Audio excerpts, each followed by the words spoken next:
and the honor of our university. We shall பட்டம் பெறக்கூடிய மாணவர்கள்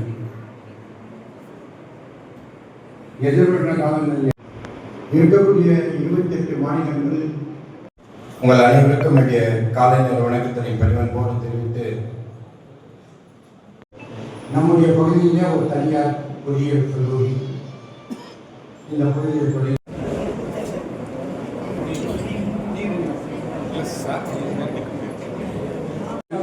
the candidates for the postgraduate degrees in the Faculty of Mechanical Engineering, Computer ஏனென்றால் அன்றைய காலகட்டத்திலே தமிழகத்தில் இருந்தது 10 கல்லூரிகள், பொறியியல் கல்லூரி. இந்த 10 கல்லூரியிலே போதுமான மாணாக்கருக்கு தேவையான இந்த இடவசதி எல்லாம் அந்த காலகட்டத்தில் பார்க்கும்போது படிப்பதற்கு சிரமம். அது மட்டுமல்ல, அதில் குறிப்பிட்ட அளவுக்கு தான் அந்த கல்வியை கற்க முடியும் என்ற நிலையை மாணாக்கருக்கு இடவசதி. ஆனால் அதையெல்லாம் மாற்றி அமைப்பதற்காக தான் அனைவருக்கும் அந்த உயர்கல்வி, அதுவும் பொறியியல் கல்லூரி கிடைக்க வேண்டும் என்கின்ற அந்த நல்ல எண்ணத்திலும் திட்டத்திலும் தான் புரட்சித் தலைவர் எம்ஜிஆர் அவர்கள் அவருடைய ஆட்சி காலம் 1977 77 87 வரை அந்த இடைப்பட்ட காலத்திலே பல்வேறு கல்லூரிகளுக்கு, இந்த பொறியியல் கல்லூரிகளுக்கு அவர்தான் அந்த அங்கீகாரத்தை வழங்கினார். நம்முடைய மாவட்டத்திலே விஐடி கல்லூரி, அதற்கும் புரட்சித் தலைவர் எம்ஜிஆர் தான் அங்கீகாரத்தை கொடுத்தார். அதே போன்று கோயம்புத்தூர் பிஎஸ்டி இன்றைக்கு டாப் 10ல 10 காலேஜ், தமிழ்நாட்டில் இருக்கக்கூடிய 10 காலேஜில் அதுவும் ஒரு காலேஜ்.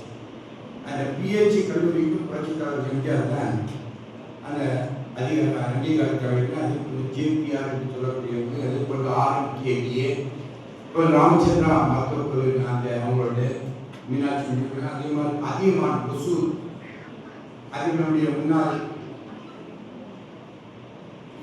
மாநிலங்களவை துணை உட்பட நம்முடைய மாநிலம்தான் இந்த உயர்கல்வியிலே முதன்மை மாநிலமாக. அந்த உயர்கல்வி கற்கக்கூடிய மாணாக்கர்களுடைய எண்ணிக்கை ஏறத்தாழ 55% மேலாக உயர்கல்வியை தொடர்கிறார் என்கின்ற அந்த வரலாற்றை படிக்கக்கூடிய அறிவியல் தமிழகத்துடைய கல்வி சிறப்பு, உயர்கல்வியுடைய சிறப்பு உயர்ந்து கொண்டிருக்கின்றது. அந்த வகையிலே தமிழகத்தை பொறுத்தவரை கல்வியிலே முக்கிய நாட்டங்கள், கல்வியிலே ஈடுபாடு இன்றைக்கு அரசியல் ரீதியாக Sir, Samuel, yes.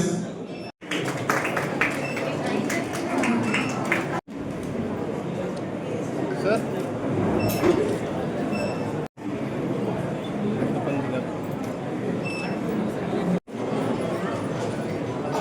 Sir.